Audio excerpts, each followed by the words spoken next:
అరే బంగారు పల్లెంలో పెట్టి నీకు రాష్ట్రాన్ని అప్పచెప్తే ఇంత అద్భుతమైన రాష్ట్రం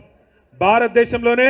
తలసరి ఆదాయంలో నెంబర్ 1 రాష్ట్రం తెలంగాణ అంత అద్భుతంగా తయారు చేసి కేసీఆర్ గారు వడ్డిచ్చిన విస్తరి కట్టిన ఇల్లు పెట్టిన పొయ్యి అన్నట్టు నీకు అప్పచెప్తే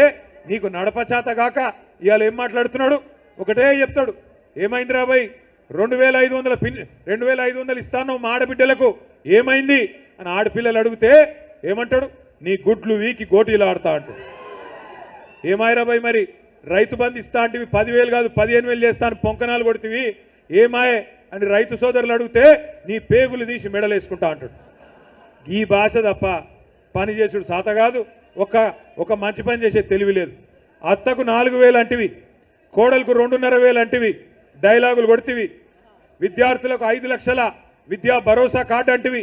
ఆడపిల్లలకు స్కూటీలు అంటివి 2 లక్షల ఉద్యోగాలు అంటివి